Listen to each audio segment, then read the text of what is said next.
संत रामपाल जी महाराज।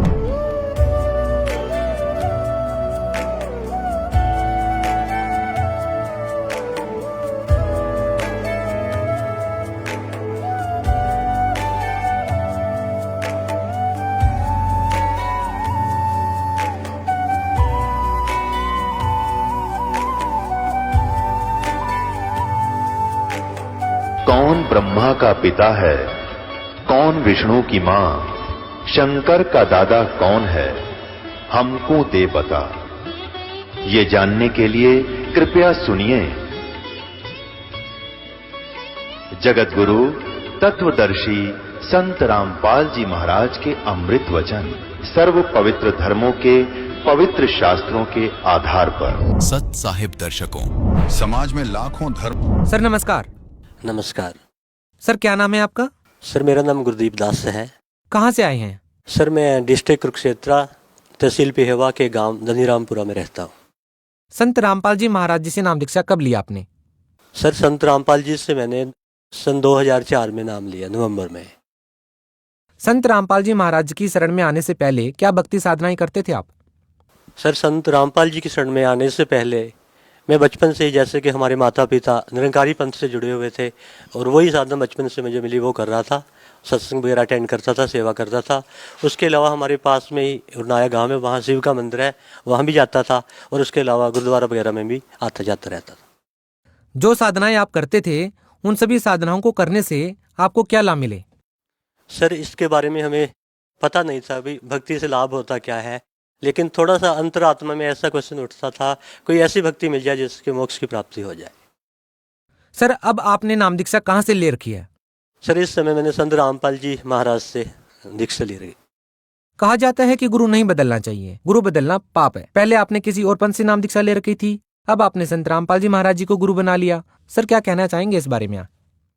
Sir एक ये झूठी धारणा है कि गुरु नहीं बदलना चाहिए। जैसे कोई आदमी बीमार हो जाता है तो उसका इलाज उस डॉक्टर से नहीं हो पाता तो दूसरे डॉक्टर पर जाता है, और इस धारणा पे वो चिपका रहे कि डॉक्टर को नहीं बदलना तो मर जाएगा। इसी प्रकार ये मोक्ष का मार्ग है, और इस मोक्ष के मार्ग पर हमें पता लग रहा है कि वहाँ मोक्ष नहीं हो सकता, तो हमें गुरु बदल लेना चाहिए। हम आपसे ये भी जानना चाहेंगे कि संत रामपाल जी महाराज की शरण में आप कैसे आए? सर संत रामपाल जी की शरण में परमात्मा की कृपा से ही मैं आया। सर बचपन में मेरी अंतरात्मा में ऐसा क्वेश्चन उठता जो पवित्र शास्त्र गीता जी है, इसमें कोई ऐसा ज्ञान है जिससे मोक्ष हो सकता है। जैसे 8वीं में 10वीं क्लास में पढ़ता था स्टूडेंट लाइफ में, तो मेरे मन में आता था कि गीता जी में कोई ऐसा रहस्य है जिससे मोक्ष की प्राप्ति हो सकती है। और परमात्मा की कृपा से ही हमारे गुरुदेव संत रामपाल जी की लिखी हुई एक पुस्तक गहरी नज़र गीता में हमें प्राप्त हुई। उसमें जब पढ़ा तो देखा जो हम निरंकारी पंथ में कर रहे हैं उससे टैली नहीं करता वो भक्ति, तो इसलिए थोड़ा स्टंट भी हुए, अलर्ट हुए भी ये भक्ति तो मोक्ष नहीं दे सकती, तो हमने संत रामपाल जी की शरण को ग्रहण किया। सर हम आपसे ये जानना चाहेंगे कि संत रामपाल जी महाराज जी से नाम दीक्षा लेने के बाद आपको क्या लाभ मिले? सर संत रामपाल जी की शरण में आने के बाद हमें सैकड़ों लाभ हुए। अगर आपको बताना शुरू करूंगा तो शायद इतना टाइम नहीं आप दे पाओगे, लेकिन जो मेन में लाभ मैं आपको बताता हूँ। सबसे पहला लाभ तो ये हुआ कि मुझे नौकरी मिली, जिसकी कि मुझे आस नहीं थी कि मुझे नौकरी मिलेगी। आज परमात्मा ने मुझको UHB में असिस्टेंट इंजीनियर बनाया है, ये परमात्मा की कृपा से है। दूसरा लाभ ये हुआ मुझे सर कि मेरी मैरिज 2000 में हुई थी। 4 साल तक वो निरंकारी पंथ में साधना करते हुए मुझे पुत्र की प्राप्ति नहीं हुई, संतान नहीं मिली थी, और 3 बार भक्तमती के पेट में जो बच्चा था वो डिस्ट्रॉय हो जाता था। लेकिन जब संत रामपाल जी की शरण में आए तो नाम लेने के बाद हमें पुत्र रत्न की प्राप्ति हुई। ये पुत्र रत्न की प्राप्ति मुझे संत रामपाल जी की शरण में आने के बाद दूसरा ये लाभ हुआ। तीसरा लाभ सर मुझे ये हुआ कि परमात्मा ने मुझे जीवन दान दिया। आश्रम है गुरुदेव का, वहाँ पे गए हुए थे। जब गुरुजी से आशीर्वाद लेने गए तो गुरुजी कहने लगे, बेटा दर्शन के लिए जल्दी जल्दी आया करो। तो मेरी बुद्धि इतनी मोटी थी, मैं समझ नहीं पाया कि परमात्मा संत रामपाल जी क्या कह रहे हैं। मेरे मन में था मैं 1 हफ्ते या 15 दिन के बाद चला जाता हूँ तो बहुत ज़्यादा मैं तो दर्शन कर रहा हूँ, तो समझ नहीं पाया उस बात को। उसके 1 हफ्ते के बाद मैं इस्माइलाबाद, यहाँ एक कस्बा है पेवा के पास, वहाँ से आ रहा था। तो मुझे था 7 बजे का रात का टाइम था, भी जाके ना संध्या आरती करनी है। तो अंधेरा था, मोटर बाइक पे था सर मैं। आगे से एक शराब पी हुई थी एक आदमी ने, वो स्कूटर पे था, उसकी स्कूटर की लाइट भी नहीं थी। वो तो उस समय पता लगा, बस उससे टकरा गया मैं। और 70 की स्पीड मेरी मोटरसाइकिल की थी, उसकी पता नहीं कितनी होगी। तो मैं हाईवे पे 20 फुट ऊपर जैसे फुटबॉल उछलती है वैसे उछल गया। उसके बाद परमात्मा की कृपा से ऐसा हुआ कि नीचे आता आता मैं उसकी स्कूटर पे गिरा, नीचे वो आदमी, उसके ऊपर मैं गिरा, और स्कूटर है जो उसकी स्लाइड कर रही है अपोजिट डायरेक्शन में 7 फुट तक स्लाइड करती गई। तो हेलमेट मेरे चकनाचूर, और जो मोटरसाइकिल थी वो खदानों में गई। और हाईवे पे इतनी ट्रैफिक होती है, परमात्मा ने ट्रैफिक को रोक दिया और मेरे को जीवन दान दिया। उसके बाद जब मैं गुरुदेव जी के पास गया तो मेरी बाजू में थोड़ा फ्रैक्चर था, पट्टी बंधी हुई थी। तो गुरुदेव कहते बेटा ये क्या हो गया? मैं गुरुजी मेरा एक्सीडेंट हो गया और मेरा हेलमेट भी चूरम चूर वहाँ पे हो गया। तो गुरुदेव बोले बेटा ये आपका मृत्यु का योग था, परमात्मा ने आपके सांसों को बढ़ा दिया है। तो चौथा लाभ भगत जी मुझे ये प्राप्त हुआ परमात्मा की शरण में आने के बाद कि मेरे पेट में एक पथरी थी, उसका बहुत ज़्यादा दर्द होता था, सहन नहीं कर पाता, मैं रोता था। तो एक भगत था हमारे पास, रामदास भक्त, वो कहने लगा भक्तों के दर्द होगा तो ऐसा तो नहीं हो सकता। हम डॉक्टर के पास गए अल्ट्रासाउंड कराने के लिए, डॉक्टर भी 45 मिनट लगा रहा, वो भी नहीं खोज पाया भी क्या चीज़ है। उसके बाद आज तक 5 साल होने के मुझे कोई पेट का दर्द नहीं हुआ। परमात्मा की शरण में आने के बाद एक मेरे साथ और घटना जो घटी, हमारे घर में, हमारे आंगन में एक अमरूद का वृक्ष था, सारा सूख चुका था, उसकी एक टहनी बिल्कुल थोड़ी सी जिसमें 10 पत्ते थे वो हरी थी। तो उधर गुरुजी का सत्संग में सुन रहा था, जीवा दत्ता का, जो कि भ्रूंच शहर में गुजरात के रहते थे। परमात्मा को पाने का उन्होंने एक फार्मूला बनाया था कि परमात्मा कैसे मिलते हैं। ये फार्मूला बनाया था भी ये सूखी टहनी जो मैंने धरती में गाड़ दी है ना, जिस परमात्मा की शरणामत से ये सूखी टहनी हरी हो जाएगी वो परमात्मा होगा। तो मेरे मन में आया परमात्मा तो आज भी वही है जो उस समय था, तो इस अमरूद को पे भी कृपा कर दो, मैं इसके अमरूद होंगे ना आपकी शरण में लेके आऊँगा। तो आज भक्त जी वो अमरूद हरा का भरा है, लाल अमरूद, उसको इतने अच्छे लगते हैं, भक्त खाते हैं ना, वो कहते हैं इस लोक के अमरूद नहीं है ये, किसी दूसरे लोक के, वो परमात्मा की कृपा से मिले। ऐसे ऐसे भक्त जी कई लाभ हुए। जैसे एक बार कोई जरूरी डॉक्यूमेंट था, मैंने अपनी उसमें रखा हुआ था अलमारी में, तो मैं उसको ढूंढ रहा था, मुझे नहीं मिला, 3 बार ढूंढ चुका था। मैंने ना दंडवत प्रणाम किया गुरु जी को, मैं परमात्मा आज आप रक्षा करना, ये जरूरी है, मुझे मिलना चाहिए, नहीं तो मेरी भक्ति में खंडन आएगा, चिंता बनेगी। तो तीसरी बार जब अलमारी को खोला, परमात्मा ने उस फाइल को सबसे ऊपर रख दिया। 3 बार प्राप्त करने से प्रयास नहीं मिला, चौथी बार परमात्मा की कृपा से सबसे ऊपर मिला। ऐसे ऐसे हजारों चमत्कार परमात्मा कर चुका है। सर, हिंदुस्तान में बहुत सारे धर्मगुरु हैं, संत रामपाल जी महाराज जी से ही नाम दीक्षा क्यों लिया आपने? सर ये क्वेश्चन आपने काफी महत्वपूर्ण पूछा। गुरु तो बहुत है, लेकिन हमें आज तक गुरु जी के बारे में पता नहीं था भी असली गुरु कौन होता है और नकली कौन होता है। किसी भी गुरु को परखने के लिए कोई कसौटी होती है, कोई मापदंड होता है जिसपे उस गुरु को परख सकते हैं। आज तक हमें ज्ञान नहीं था, धार्मिक गुरुओं के शरण में तो गए हुए थे, लेकिन हमें ज्ञान नहीं था कि गुरु को परखना कैसे होता है। गुरु जी संत रामपाल जी के शरण में आने के बाद हमें पता लगा अभी सच्चा गुरु क्या होता है। जैसे कि गीता जी के 16वें अध्याय में बताया है असली गुरु के बारे में, कहता है अर्जुन जो शास्त्र विधियों को त्याग कर भक्ति में मनमाना आचरण करता है, ना उनको कोई सुख, ना कोई सिद्धि, ना कोई परम गति। इसलिए भक्ति में तेरा क्या कर्तव्य है, क्या अकर्तव्य, इसके लिए शास्त्र प्रमाण है, और तो शास्त्र विहित ही कर्म कर। तो अब हमें पता लगा हम तो शास्त्रों से बाहर चल रहे थे। तो ये ज्ञान शास्त्रों के अनुसार आज संसार में कोई नहीं दे रहा। एक तो ये कारण है कि गुरु जी के शरण में आया। फिर उसके बाद जो मंत्र बताए गीता जी के 17वें अध्याय के 23वें श्लोक में, ओम तत्सत इति निर्देशे ब्रह्मणे त्रिविधि सिमृत है ब्रह्मण तेन वेदा च यज्ञ च विहिता पुरा। भी परमात्मा की प्राप्ति के लिए 3 ही मंत्रों का निर्देश है, ओम तत्व सत। जैसे गुरुदेव संत रामपाल जी ने बताया कि ओम तो खुला मंत्र है, तत्व सत कोड में है। आज वर्ल्ड में कोई भी ऐसा गुरु नहीं है कि तत्व सत को बता सके। ओम लेवल तक का भी कोई संत नहीं जिसको पूरी नॉलेज हो कि ओम की भक्ति के साथ क्या टर्म कंडीशन लागू होती है, कैसे किया जाता है, 5 तरह के यज्ञ चलते हैं। तो गीता जी में बताया गया है कि ओम मंत्र जिस परमात्मा का मंत्र है वहां से तो भक्ति की शुरुआत है, आरंभ करनी है। आज ये जितने भी ये संत महात्मा है कोई भी ओम की भक्ति नहीं दे रहा, तो इसलिए संत रामपाल जी के शरण में आया। ऐसे ऐसे और भी कारण है। गीता जी के 4th अध्याय के 34 श्लोक में बताया है, तत्विधि प्राणी पेतन परिप्रश्न ज्ञानी ज्ञानम तत्वदर्शिनीम उपदेशयंती। मोक्ष का मार्ग तो तुझे तत्वदर्शी संत के पास ही मिलेगा, उससे विधि पूछना। तो जितने भी ये संत थे, अगर ये पूर्ण संत होते तो तत्वदर्शी संत अपने नाम के साथ लिखवाते। अब कोई मेडिकल स्टोर की दुकान है तो मेडिकल स्टोर तो उसके ऊपर लिखा होगा ना। अगर डॉक्टर की दुकान तो डॉक्टर लिखेगा, किराने की दुकान तो किराना लिखेगा। जिस संत के पास ये भक्ति विधि थी वही तो लिख सकता। आज तक किसी भी संत ने तत्वदर्शी संत नहीं लिखा। तो ये गुरु वही गुरु है जो 4th अध्याय के 34 श्लोक में लिखा है, तत्वदर्शी संत। तो गुरु जी पहली बार इस कलयुग में जहाँ तक है भी अपने नाम के साथ तत्वदर्शी संत लिख रहे हैं, इसलिए संत रामपाल जी के शरण में हम आ गए। कुछ लोगों की धारणाएं हैं कि संत रामपाल जी महाराज सभी धर्मगुरुओं की निंदा करते हैं, सर क्या कहना चाहेंगे? सर उनको इस चीज़ का ज्ञान नहीं कि गुरुजी निंदा कर रहे हैं या परोपकार कर रहे हैं। अब कोई आदमी सच्चाई बोलता है, अगर अज्ञानता के कारण उसको निंदा कहता है तो उसका दुर्भाग्य है। निंदा किसको कहते हैं इसकी डेफिनेशन लोगों को नहीं पता। जैसे कोई स्कूल में टीचर पढ़ा रहा है, उसने न्यूमेरिकल जैसे गुरुदेव बताते हैं गलत कर दिया, दूसरा टीचर उसी समय पर आ जाता, वो देखता है इसने गलत किया हुआ है, तो उस टीचर का क्या फर्ज बनता है, अभी आपने ये गलत किया है, प्लीज सेट इट राइट।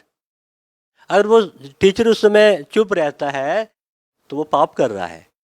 लेकिन गुरु जी जो ये संत जितना भी भक्ति मार्ग बता चुके हैं उसको टैली कर रहे हैं सदग्रंथों से, वेदों से, कुरान शरीफ से, और ऐसे संत जिन्होंने परमात्मा को पाया उनके ज्ञान से।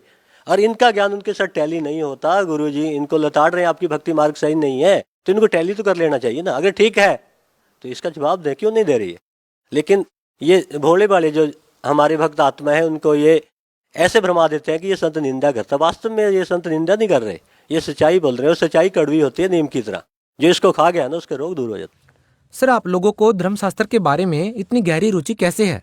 सर ये सारा ज्ञान गुरु संत रामपाल जी की कृपा से प्राप्त हुआ, उनका दिया हुआ ज्ञान हम बता रहे हैं। जैसे गुरु जी बताते हैं कि हमारे पवित्र चारों वेदों में, गीता जी में नहीं, गुरु ग्रंथ साहब में भी, जैसे गीता जी में बताया आपका मोक्ष 3 मंत्रों से होगा, इसी प्रकार साम वेद के 822 नंबर पेज पे भी लिखा है, मनीषी भी कबीर परिकोष आशीष दत्त त्रितस्य नाम है। जो परमात्मा जब धरती पर आते हैं ना, जीवात्मा के उद्धार के लिए 3 नाम देते हैं, जो क्या करते हैं, जनन शरणिंद्र से वायु संख्यान वर्धन, उसको जन्म और मृत्यु के रोग से निकाल देते हैं, उसको पवित्र करते हैं और उसको सतलोक ले जाते हैं। यही बात सदगुरुदेव ने हमें बताई कि कुरान शरीफ में भी लिखी हुई है, सूरत फुरकानी सूरा नंबर 42 आयत नंबर 1 में एन सीन कप, ये 3 मंत्र हैं। यही बात गुरु ग्रंथ साहब पवित्र शास्त्र में बोली गई है 1328 नंबर पृष्ठ पे, पवित्र गुरु ग्रंथ साहब के, अग्नि बिंब पवंदी बाणी 3 नाम दे दासा, ते तस्कर जो नाम न लियो मर मर पचे 50। तो ये संत गुरु जी का जो नाम है, गुरुदेव ने जो हमें दिया है, वो नाम ऑथेंटिक है। तो जो भक्त समाज आज आप जैसे कहते पढ़े लिखे नहीं हैं, उनके बच्चे घर में पढ़े लिखे हैं, उनके बताने से उनको इस मार्ग को समझकर भक्ति के मार्ग पर लग जाना चाहिए, जिससे उनका भी उद्धार हो और जो पढ़े लिखे हैं उन सब का उद्धार हो। सर जो लोग आज भी संत रामपाल जी महाराज जी से जुड़ना चाहते हैं वो संत रामपाल जी से कैसे जुड़ सकते हैं? सर जो लोग संत रामपाल जी से जुड़ना चाहते हैं, आज टीवी चैनल पे आजकल गुरुदेव के सत्संग आ रहे हैं, उनके नीचे येलो कलर की पट्टी आती है, उसमें मोबाइल नंबर होते हैं, उन पे संपर्क करके आप जैसे जिला वाइज सदगुरु जी ने नामदान देने का आदेश दिया, वहाँ पे जाके अपना उद्धार करवा सकते हैं भक्तात्मा। सर भगत समाज को क्या संदेश देना चाहेंगे आप? सर भक्त समाज को संदेश तो नहीं, करबद्ध होकर हम प्रार्थना ही कर सकते हैं कि आज तक जितने भी हमारे हिंदुस्तान में इस कलयुग में संत हैं, किसी को भी परमात्मा के बारे में नॉलेज नहीं, परमात्मा कौन है जिसका ऑथेंटिक प्रूफ ये दे सके। जबकि गीता जी के 8वें अध्याय के 9वें श्लोक में लिखा है, कवियम पुराणम अति सीताराम अचिंत्य वर्णन आदित्य वर्णन प्रशस्ते। वो परमात्मा जब यहाँ धरती पर आता है तो एक कवि का रोल करता है, उस परमात्मा की भक्ति करनी चाहिए। और इसी बात का समर्थन हमारे वेद भी करते हैं। हमारे ऋग्वेद में मंडल नंबर 9 में बताया गया है, कबीर गिरबी काव्ये ना कबीर संत सो में पवित्रम अतियेति रेबन। वो कवियम जो कवि रूप में परमात्मा यहाँ धरती पर आता है, अपनी कबीर वाणी के माध्यम से, अपनी कविताओं के माध्यम से अपनी भक्तात्माओं को पवित्र करता है और उसको यहाँ प्रसिद्ध कवि की उपाधि दे दी जाती है, जिसके बारे में गीता के 8वें अध्याय के 9वें श्लोक में कवियम बोला है, उसको यहाँ कवि की उपाधि दे दी जाती है।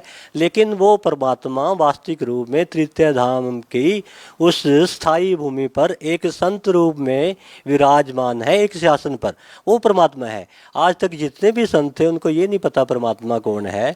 कोई परमात्मा को साकार कह रहा है, कोई निराकार है कह रहा है, किसी ने आज तक नहीं बताया कि परमात्मा कबीर है, जिसको कि गुरु संत रामपाल जी ने शास्त्रों के आधार पर सिद्ध कर दिया। इसलिए भक्त समाज से मैं यही करबद्ध प्रार्थना करता हूँ कि ध्यान से गुरुदेव जी की सत्संग को सुनो और उनके आधार पर जैसे वो प्रमाण देते हैं परमात्मा कौन है, उसकी प्राप्ति का क्या साधन है।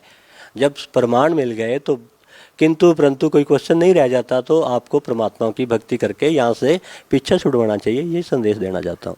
सर बहुत बहुत धन्यवाद आपका। दर्शकों, अभी आपने सुने संत रामपाल जी महाराज से दीक्षा प्राप्त करके सुखी हुए भक्त के अनुभव। अब देखिए जगत गुरु तत्वदर्शी संत रामपाल जी महाराज के मंगल प्रवचन। रविदास जी को तो वहां बैठा लिया अपने साथ और परमात्मा पहुंच गए सतलोक में। संदेश कर दिया वहां से कि तैयार करो। पहले बैलों से यातायात होती थी क्योंकि रास्ते नहीं थे, ना बैल गाड़ी चला करती थी।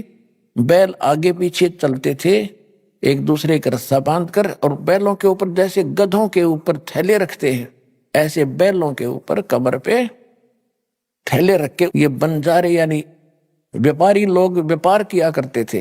किसी में जैसे 100 बैल हैं, 100 बैलों में मनमाने एक मन वजन 1.5 मन तो डाल ही देते थे। तो कोई शक्कर डाल रहा है, कोई चावल ला रहा, तो ऐसे लाते थे पहले। इनको बंजारे बोलते थे। बंजारे यानी जो बनज करते हैं, जो सौदागर होते हैं, उनको उसमें बंजारा कहते थे। और बंजारों के लिए साधन ये बैल ही होते थे। बैलों के ऊपर सामान रख कर आते जाते थे। जिस कारण से परमात्मा ने एक बंजारे का रूप बनाया, केशव नाम रख लिया, और सतलोक में गए। आदेश पहले दे दिया था कि सामान बनाया बैलों के ऊपर, उन जीवात्माओं को आदेश दिया। अब यहां आप देखते हो कि परमात्मा का सारा ही उसका लोक है। और वहां जाके भगवान ने 9 लाख बैलों पर बड़ा सामान रखा, और वो खाना खिलाने वाले सेवादार भी ऊपर से आए बंजारे बन के। और काशी में आगे 1 सेकंड में, 1 पलक में, गरीबदास जी ने लिखा है 1 पलक इतनी होती है, सतलोक से नीचे उतर गए सारे के सारे। और इतनी दूर से फिर चलते हुए आ रहे, बिल्कुल समय पर वहां लगा कर टेंट तंबू और भंडारा शुरू कर दिया। सिकंदर लोधी दिल्ली का बादशाह जो परमात्मा के से बहुत प्रभावित थे, उनको बहुत से सुख दिए थे। शेख तकी नाम का एक धार्मिक गुरु था, और वो सिकंदर लोधी दिल्ली के बादशाह का खास धर्म गुरु था, जो कबीर परमात्मा का विशेष विरोधी था। तो उसने एक चिट्ठी सिकंदर लोधी दिल्ली के बादशाह को भी दे दी थी कि आपको आपके गुरुजी बुला रहे, भंडारा कर रहे। अब उस चिट्ठी को पाके वो भी पहुंचे। वहां जाकर देखा भंडारा चल रहा था। शेख तकी ने यह सोचा था कि आज कबीर काशी छोड़कर भाग गया होगा, और ये सिकंदर लोधी उसके घनी महिमा सुनाता है दुनिया को, इसको भी पता चल जाएगा और इसकी आस्था उससे हट जाएगी। और शेख तकी इसी ताक में रहता था, किसी प्रकार राजा का मन उससे हटे और मेरी तरफ जुड़ा रहे। ईर्ष्या थी उसको। जब वहां जाकर देखा भंडारे चल रहे हैं, कोई खा रहा है, कोई लड्डू, जलेबी, कचौड़ी, पकौड़ी, दही बड़े, जो कुछ मांग रहे, जो खाद्य पदार्थ होती है, खांड, घी देसी, हलवा, पूरी और खीर, चावल, सब कुछ बना कर टेंटों के अंदर से भक्त ले जा रहे हैं और बांट रहे हैं। अब शेख तकी ने तो सोचा था वहां कोई नहीं मिलेगा, उसको गाली देते पाओगे लोग इकट्ठे होकर, और वहां जय जयकार हो रही। वह भंडारा देखा तो कबीर जी जैसा था, ऐसा स्वादिष्ट और ऐसी व्यवस्था के देखी न सुनी। पास बैठो को सबको जहां बैठे हुए भोजन मिल रहा है, और चलते हैं जब एक दोहर एक मोहर वो साथ मिल रही है। अब शेख तकी की तो मासी मरगी, वो तो बैठ गया पेट कलेजा पकड़ के, क्यों तो अब भी नहीं भागा। अब सिकंदर लोधी ने पूछा कि ये कौन व्यवस्था कर रहा है, तो खाने वालों ने बताया कि एक टेंट में बैठा व्यक्ति वो व्यवस्था कर रहा है। वहां परमात्मा दूसरे रूप में बैठे थे, एक सेठ के रूप में, बंजारा, केशव नाम रख के। सिकंदर लोधी ने कहा जी प्रणाम। अखां जी प्रणाम, आओ। सिकंदर लोधी ने पूछा कि आप कौन हो? मेरा नाम केशव है राजन। आप कबीर जी के क्या लगते हो? सिकंदर लोधी ने प्रश्न किया। केशव ने कहा कि मैं उसका पगड़ी बदल मित्र हूं, वो मेरा यार है, और उसने मेरे पास एक चिट्ठी डाली थी कि मित्र एक छोटा सा भंडारा करना है, कुछ सामान लेते आएगा। तो उसके आदेशानुसार मित्र के लिए मैं ये भोजन भंडारा करवा रहा हूं। अब शेख तकी ये सुना कि ये तो न्यू कह रहे छोटा सा भंडारा है, इसको लाखों 18 लाख व्यक्ति भोजन खा रहे, उसका तो और घड़ों पानी गिर गया। तो फिर सिकंदर लोधी ने पूछा कि भगवान कहाँ है, कबीर साहब कहाँ है, वो नहीं आए क्या? मेले में जहां भंडारा चल रहा है वहां नहीं आए हैं क्या? तो केशव रूप में बैठे परमात्मा ने कहा, जब उनका दास बैठा है, उनका मित्र बैठा है, मालिक के आएंगे जब आ जाएंगे, उनका मूड होगा, हम जो आदेश था हम उसका पालन कर रहे हैं। सिकंदर लोधी ने सोचा भाई पहले दर्शन करूंगा गुरु जी के और फिर भोजन खाऊंगा। झोंपड़ी पर चले गए, हाथी पर बैठे बैठे, सैनिक साथ में थे। अब सिकंदर लोधी हाथी से उतरा, दरवाजा खटखटाया, आवाज लगाई कि गुरुदेव दरवाजा खोलो। अब रविदास जी ने कहा कि महाराज वो तो यहां भी आगे दिखे। परमात्मा बोले भाई कोई बात ना, बेइज्जती कर लेंगे, दरवाजा नहीं खोलेंगे जब तक पार बसाओगी। दूसरी बार फिर कहा कि परवरदिगार दरवाजा खोलो। परमात्मा ने पूछा कौन है भाई? कि आपका दास सिकंदर दिल्ली से आपके दर्शनार्थ आया है, दर्शन करना चाहता हूं। तब परमात्मा ने कहा कि राजन आज ये दरवाजा नहीं खुला है, मैं तब बेइज्जती कर दी ने, ये मुझे जीने नहीं देंगे। मैं तो आज इस काशी में हूं और घर छोड़कर अपने लेकर परिवार को कहीं दूर बसूंगा जाके, ये मुझे जीने नहीं दे रहे महाराज, मैं दरवाजा नहीं खोलूं, मेरी तो बेइज्जती कर दी ने। सिकंदर लोधी कहने लगे भगवान आप मुझे नहीं बहका सकते, आप किसी और को बहका सकते हो, मैं आपको खूब जान चुका हूं। आप स्वयं अल्लाह की जात हो, आप स्वयं अल्लाहु अकबर हो, आप खुद इलाही हो, आप सर्वशक्तिमान हो।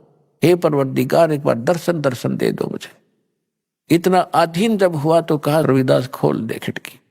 दरवाजा खोला तो मुकुट समेत दंडवत प्रणाम किया सिकंदर लोधी ने परमात्मा के चरणों और कहा कि हे परवरदिगार कोई अगर आपको पहचान ले फिर तो समस्या हल हो जा, आपको पहचानना ही कठिन है, आपने वहां रंग लगा रखे भगवान, आपकी जय जयकार हो रही है, 18 लाख व्यक्ति जीवने लग रहे हैं और सभी ये देखना चाहते हैं कि कौन है वो महान आत्मा, कौन है वो सेठ कबीर, उसके दर्शन तो कर ले जिसने ऐसा भोजन करा रखा है। आपके दर्शन करना चाहते हैं, उनका कल्याण हो जाएगा, एक बार दर्शन दे दो उनको। कहते हैं परमात्मा खड़े हुए वहां पर, जो ही झोंपड़ी से बाहर आए आकाश से एक मुकुट आया, सुंदर मनोहर मुकुट, और ऊपर से फूल बरसने लग गया आकाश से परमात्मा के ऊपर, कबीर साहब के ऊपर।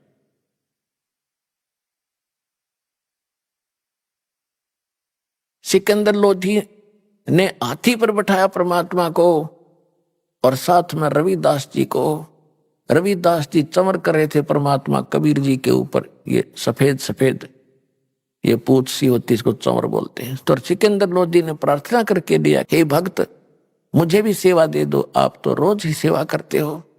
तो वो चंवर लेकर के सिकंदर लोधी कबीर भगवान के ऊपर चंवर कर रहा है और हाथी पर बैठे सभी आ रहे हैं। मेले में प्रवेश हो गए जहां भंडारा चल रहा था, लोग देख रहे हैं कौन है कबीर की। वो आ गया कबीर जिसके सिर पे मुकुट है और जिसपे ये सिकंदर लोधी सेवा कर रहा है।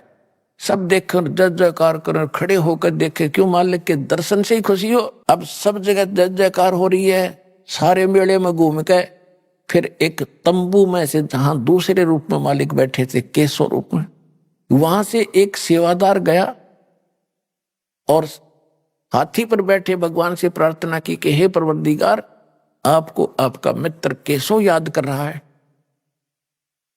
तो उससे हाथी से उतरकर सिकंदर लोधी और भगवान और रविदास जी तीनों उस टेंट में आगे जहां पर वो केशव बैठे थे। देखते ही देखते टेंट में जब गेट में प्रवेश किया था, लंबा चौड़ा टेंट था, उसमें एक तख्त अपने आप आकर लग गया।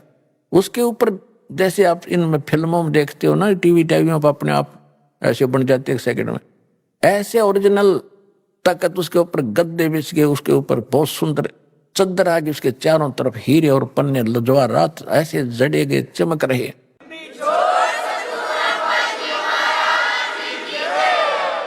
केशव ने खड़ा होकर कहा कि महाराज विराजो। उस तख्त पर भगवान बैठ के बीच में और टेंट को साइड से ऊंचा कर दिया, ऊपर ऊपर रह गया। और फिर 8 पहर तक 24 घंटे तक केसों प्रसन्न कर रहा है और कबीर जी उत्तर दे रहे हैं। यानी 24 घंटे परमात्मा ने सत्संग सुनाया, जो भक्त आत्मा, जो दूर दूर से साधु संत आए थे, भक्त आए थे, और मोहन भोजन खिलाया 3 दिन तक, और 24 घंटे लास्ट में सत्संग सुनाया। तो मालिक के सत्संग को सुनकर लाखों की संख्या में परमात्मा के शिष्य बने। तो परमात्मा ने एक तीर में कई शिकार करे। एक तो उनकी फड़क निकाल दी जो भगवान के पीछे पड़ रहे थे, उधर से वो जो जैसे पुण्यात्मा हो, आप हो, आपके और भाई बहन हैं, कोई जगन्नाथ पर जाते हैं, कोई अमरनाथ पर जाते हैं, कोई राधा स्वामी पर जाते हैं, कोई दंडन सतगुरु का जाते हैं, कोई निरंकारी के, या कोई वैसे मंदिर माताओं की पूजा करे। ये सब भक्ति के लिए, भगवान के लिए तो भटक रहे हैं। और उस समय जो घर त्याग के आश्रमों में रह रहे थे, वो भी तो उसके प्यारी आत्मा थी भगवान की, वो भगवान के लिए तो भटक रहे थे। 3 दिन अपने बच्चों को वो भोजन खिलाया, और उनके 10-10, 20-20, 50-50 वर्ष के वो सोना चांदी 2 दे दी। 2 न जाते बेची होंगी, ताकि ये खा पी लेंगे भूखे मराण इस गंदे लोक में। इन पार तो जब होना है, जब कलयुग का यो समय आना, तब तक भी उनको राहत देंगे, दोबारा पहला नाम देंगे, उनको चार्ज करके चलेंगे। तो भगवान आपके लिए कैसे भटक रहे हैं? तो प्रसंग जो दास आपको आज क्लियर करना चाहता है, यदि तुम सभी उसके लिए तड़फोगे, भक्ति करोगे। जब 18 लाख आदमी, काशी में तो मेरे ख्याल में आधा भारत 18 लाख को नहीं खिला सकता था उस समय, एक दिन में एट ए टाइम। और जब सतलोक से उनके लिए भेज दिया, तो यह 7 अरब हैं, 8 अरब हैं हिंदुस्तान, ये पूरे संसार की आबादी, उनको खिलाते उसने के देर लगेगी अगर आप भक्ति करोगे। तो ये वो भगवान है।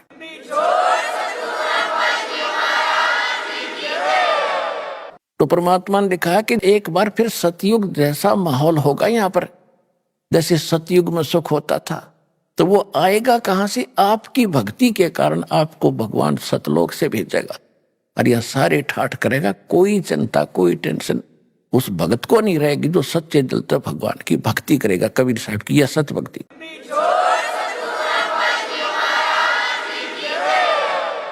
दास जो ये वचन बोल रहा है, ये किसी डूम भाट के गीत नहीं है, ये भगवान की बताई बातें हैं। और अभी आपको इतना लाभ नहीं मिल रहा, इसका कारण ये है कि अभी आप इतने दृढ़ नहीं हुए हो और इतनी भक्ति नहीं कर पाते हो जितनी मालिक चाहते हैं। क्योंकि सबसे पहले मर्यादा, आप यहां से जाते हो, गांव में, घर में कोई ना कोई समस्या ऐसी काल पैदा करवा देता है, आपका नाम खंड हो जाता है। और परमात्मा कहते हैं, अनंत कोट बाजी तहां मन रचे सकल ब्रह्मंड, गरीब दास में क्या करूं यो काल करे जीव खंड। परमात्मा गरीबदास महाराज जी को, उस प्यारी आत्मा को बता रहे हैं कि गरीबदास जी कि मैं इतना समर्थ हूं, मैंने सारे ब्रह्मांड रच रखे। अनंत कोट बाजी तहां मन रचे सकल ब्रह्मंड, और गरीब दास में के करूं यो काल करे जीव खंड। कि ये काल मेरे से इनको तोड़ लेता है, इनका नाम खंडित करा देता है। यदि ये नाम पर डटे रहे तो न सारे सुख दूं, न मोक्ष दूं, तो अंत में भगवान भी दुखी हो जाता है कि मैं क्या करूं, ये खंडित करवा देता कोई न कोई बकवास करवा के, फिर मैं नहीं कर सकता, इनको कोई लाभ नहीं दे पाता, जिस कारण इनको अविश्वास हो जाता है। फिर ये मुझसे दूर चले जाते हैं, और फिर तो सदा दुखी रहना ही रहना है इनको, मेरे से दूर होकर के फिर सुख कैसा। तो पुण्यात्माओं, सबसे बड़ा काल ने अब ये जाल फैला रखा है कि आपका नाम खंडित करा देता है। फिर आपको आपत्ति आनी है, से नाम भी ले रखा है, फिर अविश्वास हो जाता, वहां भी गया था, मुझे कोई लाभ नहीं मिला, चलो कहीं और धक्के खा ले। तो फिर तो धक्के ही धक्के यहां से जाने के बाद। लेकिन इस ज्ञान के बाद आपको ऐसा विश्वास हो जाएगा जैसे काग जहाज का, फिर सूझ जाए और डठोर। तो दास आपको पहले ज्ञान कराता है, फिर आपको नाम देता है, और फिर आपको समाधान भी देता है, फिर आपका मोक्ष ऐसे होगा।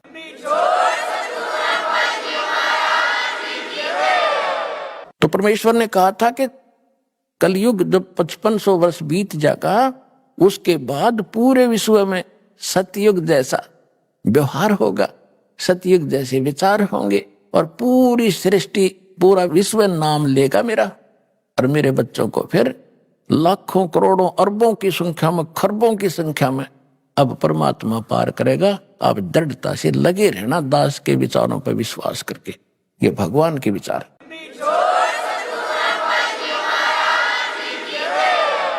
तो पुण्यात्माओं, ये ज्ञान देने के लिए परमात्मा स्वयं आते हैं, और वो एक अच्छी आत्माओं को मिलते हैं, और वो ही ज्ञान वो 600 वर्ष पहले बता कर गए थे। और आज हमारे सदग्रंथों में ज्यों का त्यों विद्वान पाया, और जिनको हम विद्वान मानते थे वो सारे डल व्यक्ति थे, डफर थे, उनको कह कह का पता नहीं था, जो हमें इतने दिन लेट कर दिया। अब किसी की बातों में नहीं आना, प्रत्यक्ष देखो ज्ञान को, प्रमाण देख करके, और फिर अपना कल्याण कराओ, अपने बच्चों का कल्याण कराओ।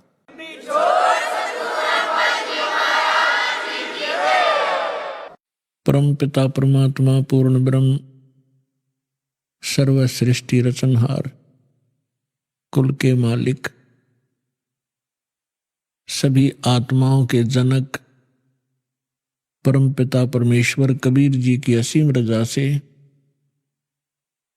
आप सभी पुण्यात्माएं ये सत्संग सुनने के लिए उपस्थित हुए।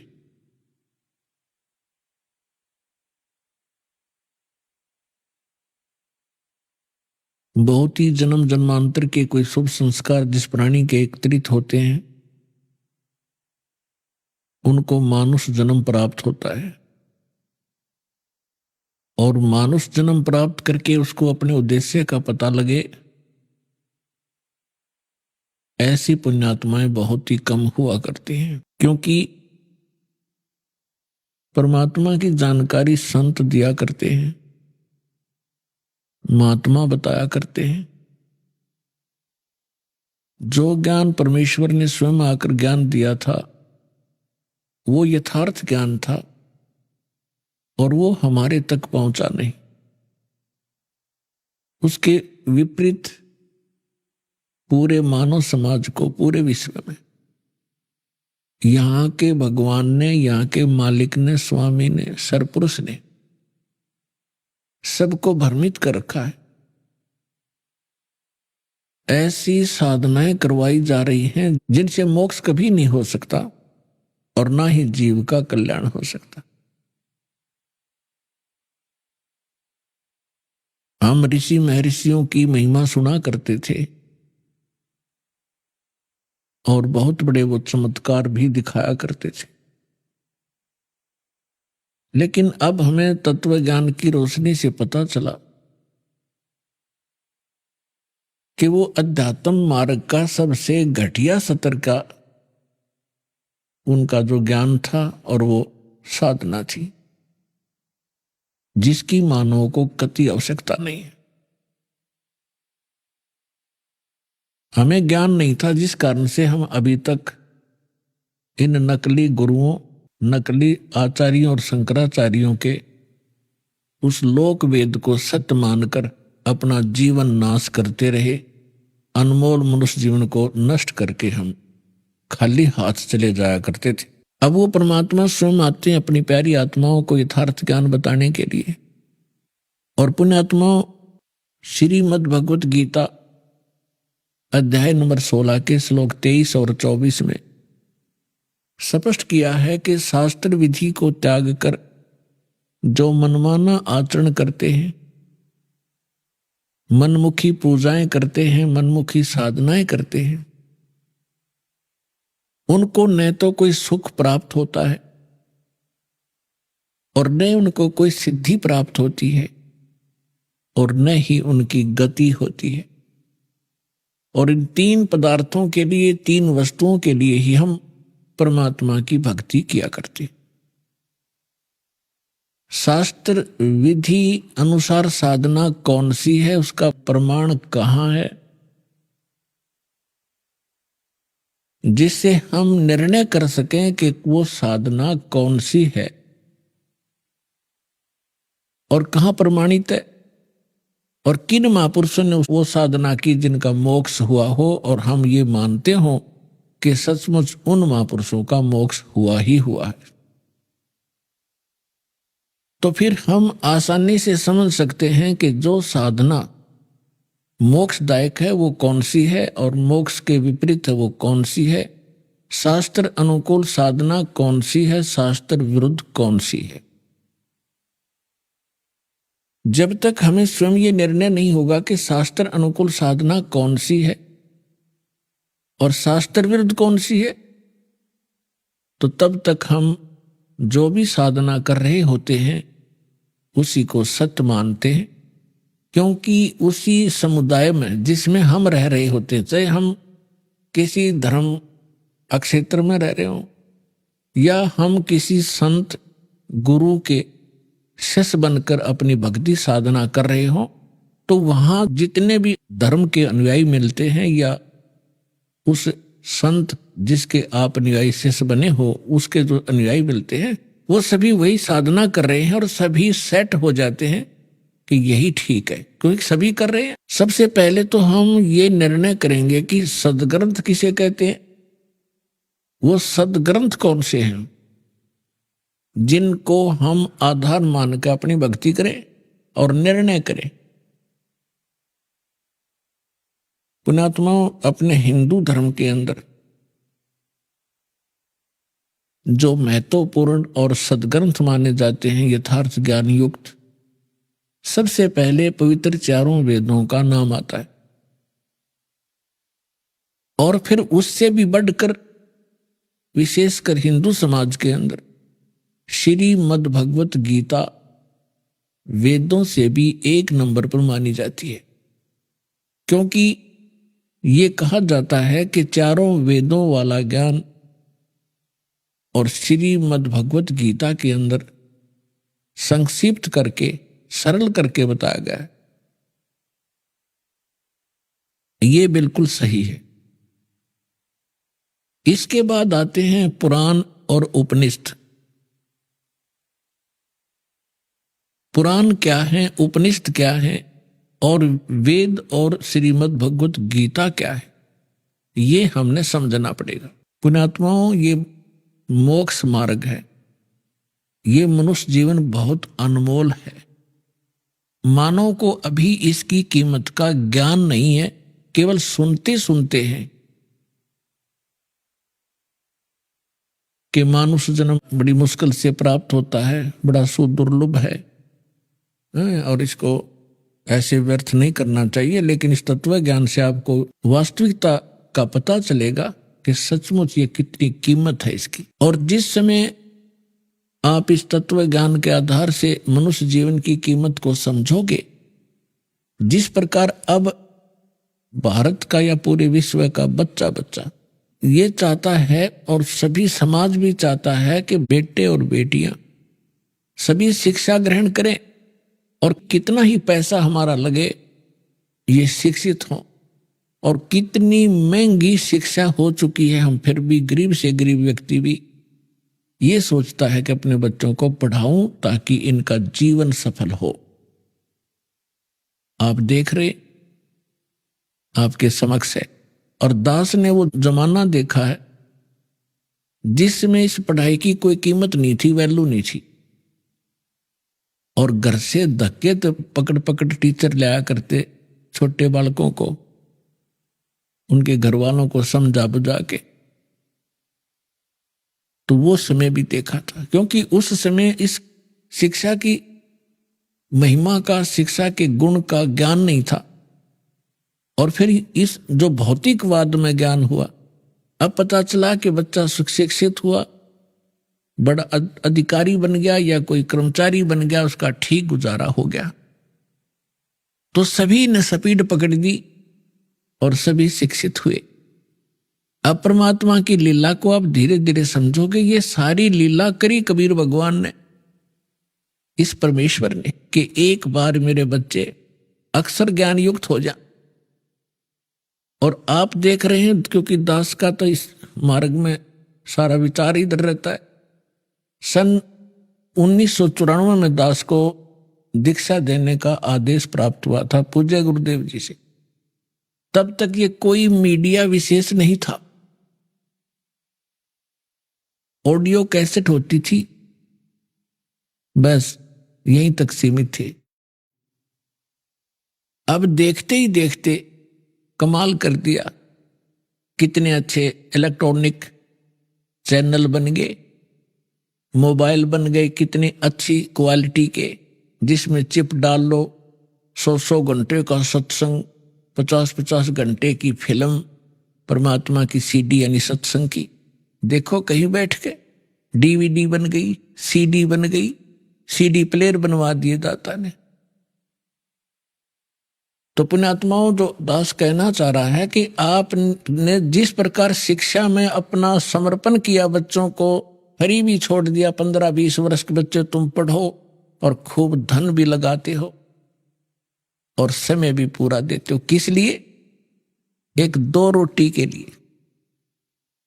और जितने बच्चे आज पढ़ रहे हैं, जिनमें से 2% ही सरकारी नौकरी ग्रहण करेंगे, 98% वो फिर वही काम करेंगे जो हमारे दादे परदादे परंपरागत करते आ रहे थे। अब इसका फायदा हमें ये हुआ कि हम शिक्षित कर दिए दाता ने, और अब शिक्षित हुए तो भगवान पहचानेंगे। तो इसी प्रकार जब आपको इस परमात्मा की भक्ति और मोक्ष की कीमत का पता चलेगा, आप सभी बुद्धिमान व्यक्ति हैं, आज वर्ल्ड के कोई बालक नहीं है, आप सभी का एकदम ऐसा यू टर्न होगा। अब आप भक्ति की तरफ, परमात्मा की तरफ, बच्चा बच्चा भक्ति करेगा, सबके हाथ में माला होगी, जेब में मोबाइल होगा तो परमात्मा की चर्चा ही चलेगी। ये बकवाद बंद हो जाएंगी जो जिनके लिए इसको प्रयोग किया जाता है। तो दास प्रार्थना ये करना चाहता है कि आप जी, दास जो आपको गॉड गिवन स्पिरिचुअल नॉलेज बता रहा है, प्रभु दत्त, परमेश्वर ने अपने मुख कमल से जो तत्व ज्ञान बोला है, वो तत्व ज्ञान अभी तक छुपा हुआ था, परमात्मा का आदेश था। जिन महापुरुषों को परमात्मा ने अपने गवाह बनाया, साक्षात्कार किया, जिन महापुरुषों ने परमेश्वर का सचखंड देखा, जहां हम रहा करते थे, जहां से आत्मा सारी की सारी जहां से आई है, जहां हम कितने सुखी थे, ना मृत्यु थी ना वृद्धावस्था थी, युवा शरीर रहता था, किसी चीज का अभाव नहीं था, कोई गर्मी और सर्दी वहां नहीं थी, बहुत सुंदर वातावरण है। तो हम वहां रहा करते और उस सुख को हम छोड़कर यहां अगर काल ने हमारी बुद्धि इतनी जकड़ दी कि सब कुछ भुला दिया। हमने पिछले जन्म का नहीं पता हम कहां थे, कैसे थे, ऐसी मिट्टी डाल देता हमारी बुद्धि के ऊपर। ये परमेश्वर ने आकर के हमें बताया कि आप यहां के वासी नहीं हो, आप इतना कष्ट उठा रहे हो, आप सारा जीवन एक इस भौतिक सुख को प्राप्ति के लिए, संपत्ति संतान की व्यवस्था करने के लिए सारा जीवन डिवोट कर देते हो, और जब आप संसार छोड़कर जाते हो आपके साथ कुछ नहीं जाता, केवल पूरे जीवन में किए हुए पुण्य और पाप आपके साथ होते हैं। तो पुण्यात्माओं, दास आपको ये बताना चाहता है, सतर्क करना चाहता है कि दास जो आपको ज्ञान सुना रहा है, इसको बहुत ही सावधानी से सुनो और विशेष कसक से सुनो, क्योंकि जैसे बच्चा टीचर के पास पढ़ने जाता है, ट्यूशन भी लगवाता है, क्लास में भी अपना जो शिक्षा दी जाती है उसको भी ग्रहण करता है, और 1 वर्ष लगा रहता है जब जाकर उस सिलेबस को कवर कर पाता है, और फिर 20 वर्ष तक वो पढ़ कर 2 रोटी के निर्वाह के लिए उद्देश्य रखकर वो इतना कुछ समय व्यतीत करता है। और अब हम क्या उद्देश्य रखेंगे? परमात्मा प्राप्ति, भगवान की भक्ति और शिष्टाचार, नेक नीति से रहना। जैसे कोई रिश्वत लेता है, कोई मिलावट करता है, कोई 2 के 20 बनाता है, कोई चोरी करता है। तो जब हमें ज्ञान होगा कि ये हम अपने संस्कार खराब कर रहे हैं और मिलना मिलाना वही है जो किस्मत में लिखा हुआ है, इससे ना अधिक हो सकता ना कम हो सकता। यदि हम 2-5 करके कोई 2-4 लाख रुपये की मार लिया, हाथ दाव लगा लिया अपनी नकली सूझबूझ से, तो फिर ऐसा झटका लगेगा मनमाने कोई चोरी हो जा या कोई बालक बीमार हो जा, 2-3 लाख रुपये भी लग जाए और बच्चा भी मर जाता है, तो वो पैसा तो रहा नहीं, वो पाप कर्म ज्यों के त्यों रह गए जो उस पैसे को कमाने के लिए वो तगड़मबाजी करी थी। तो जिसमें आपको ये सत्य पता चलेगा, और ये 101% सत्य है, गॉड गिवन ज्ञान है। कहते तुमने उस दरगाह का मैल नहीं देखा और धर्मराज के तिल तिल का लेखा। एक पाई पाई का हिसाब है उस सच्चे दरबार में, क्योंकि आपने वो जगह देखी नहीं, देखी है तो आपका याद नहीं। और परमात्मा का भेजा हुआ संत, उस मालिक का दास, उस परमेश्वर का कृपा पात्र, उस परमात्मा से प्राप्त ज्ञान को ही आप तक पहुंचाता है, अपनी तरफ से वो कुछ मिलावट नहीं करता। अभी आपने सुने संत रामपाल जी महाराज के मंगल प्रवचन। आइए अब सुनते हैं संत रामपाल जी महाराज से नाम दीक्षा लेकर सतभक्ति करके अद्भुत लाभ प्राप्त करने वाले अनुयायी के विचार। दर्शकों, वेदों में प्रमाण में। नमस्कार जी। नमस्ते जी। क्या नाम है जी आपका? मेरा नाम महाविद्या है। कहाँ से हैं जी आप? जी देहरादून, उत्तराखंड। संत रामपाल जी महाराज से नाम दीक्षा आपने कब ली? 2013 में मैंने संत रामपाल जी से नाम दीक्षा ली। संत रामपाल जी महाराज से नाम दीक्षा लेने से पहले क्या आप कोई भक्ति साधना भी करती थी? जी हाँ, जो जगत में प्रचलित भक्ति वही मैं करती थी जो सभी लोग करते हैं। क्या कारण बना कि आप संत रामपाल जी महाराज की शरण में आई?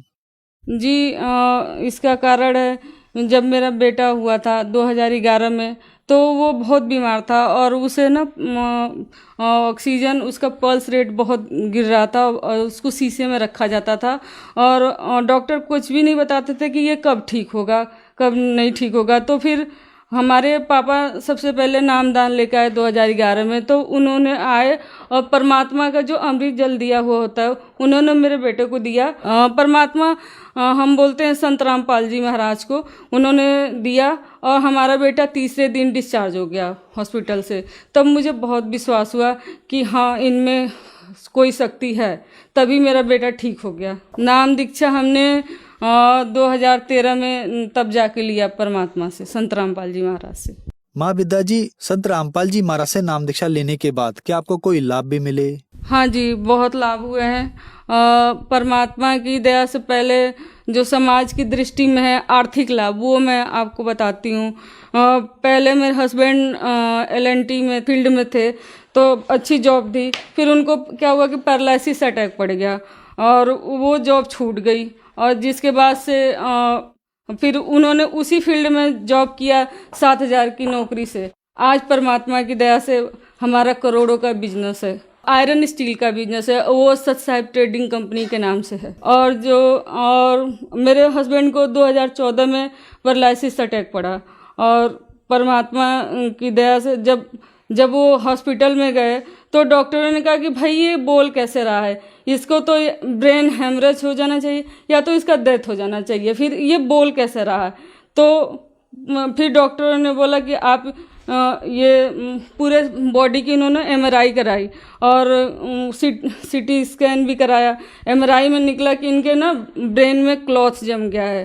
तो फिर उन्होंने कहा कि दवा से हम देखते हैं, उसके बाद से ठीक हो जाए। लेकिन परमात्मा से हमने प्रार्थना की तो परमात्मा ने कहा कि भाई, संत रामपाल जी ने कहा कि परमात्मा दया करेंगे, और परमात्मा की दया से ये 15 दिन में चल गए थे और आज बिल्कुल ठीक है। लेफ्ट हैंड उनका साइड बिल्कुल ही डैमेज था। 4 आदमी मतलब उठा के बिठाते थे, रजाई लगा के बिठाते थे, टॉयलेट बाथरूम भी इवन कोई लेकर नहीं जाता था, ऐसे बॉडी गिर जाती थी और जरा सा भी मूवमेंट नहीं था, हरकत नहीं था उनके मतलब लेफ्ट हैंड साइड में।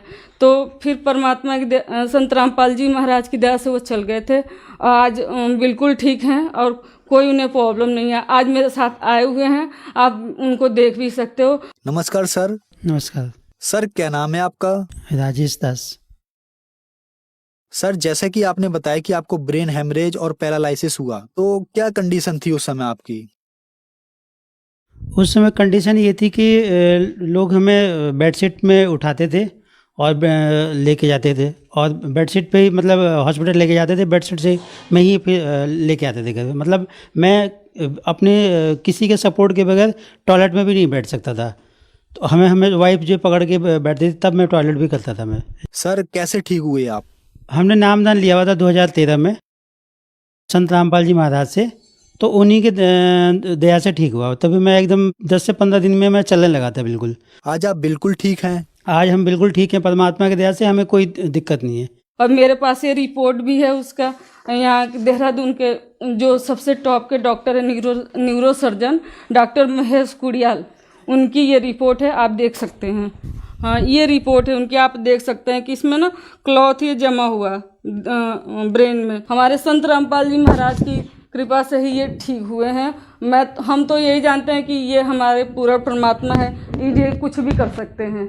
ये पैरालिसिस की एक और रिपोर्ट है, पूरे बॉडी की हुई थी MRI, जिसकी ये रिपोर्ट है, आप ये भी देख सकते हैं, ये विद प्रमाण है। महेश कुड़ियाल की ये पर्ची है, और यहाँ देहरादून के सबसे टॉप न्यूरो सर्जन हैं CMI के, और वो माने जाते हैं, और उनकी ये रिपोर्ट है, आप विद प्रूफ देख सकते हैं। पैरालिसिस तो संत रामपाल जी महाराज की दया से ही ठीक हुआ है, वरना डॉक्टर तो हमें जवाब दे गए थे कि भाई ये हमारे बस की बात नहीं है, हम नहीं ठीक कर सकते हैं। और मेरा बेटे को परमात्मा ने जीवन दान दिया, आर्थिक लाभ भी बहुत है, और परमात्मा की दया से अब आज हम सुखी हैं, कोई हमें दिक्कत नहीं है।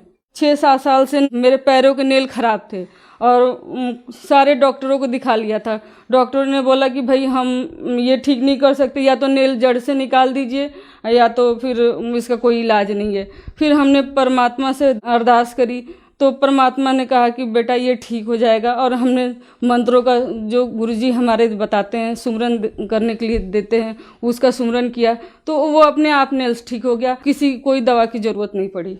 संत रामपाल जी महाराज से नाम दीक्षा लेने के बाद आपको बहुत सारे लाभ हुए, आपने रिपोर्ट्स भी दिखाई। तो जो लोग आज आपको देख रहे हैं, खास करके महिलाएं, उनके लिए आप क्या कहना चाहेंगी? जो दुखी हैं, हमारी तरह बीमारियों से छुटकारा पाना चाहते हैं, तो वो संत रामपाल जी महाराज से आके दीक्षा ले सकते हैं। जगह जगह नामदान सेंटर खुले हैं पूरे देश में, टीवी चैनलों पे आता है, तो आप उनसे, उसमें एक पट्टी चलती है, उसमें आप नंबर आते हैं, और किसी भी वहाँ से फ़ोन करके पता हो सकता है कि आपका नज़दीकी नामदान कौन सा है, तो आपको बता देंगे कि आप कहाँ से नाम दीक्षा ले सकते हैं।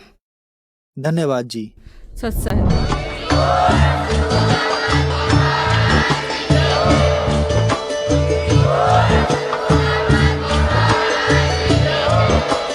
आप सुन रहे थे जगत गुरु तत्वदर्शी संत रामपाल जी महाराज जी के मंगल प्रवचन। अधिक जानकारी के लिए विजिट कीजिए हमारी वेबसाइट www.jagatgururampalji.org। संत रामपाल जी महाराज जी के शुभ आशीर्वाद से पूरे विश्व भर में 500 से भी ज्यादा नाम दीक्षा केंद्र हैं, जिन पर संत रामपाल जी महाराज जी द्वारा ऑनलाइन निशुल्क नाम दीक्षा दी जा रही है। अपने नजदीकी नाम दीक्षा केंद्र का पता करने के लिए संपर्क करें 8222880541।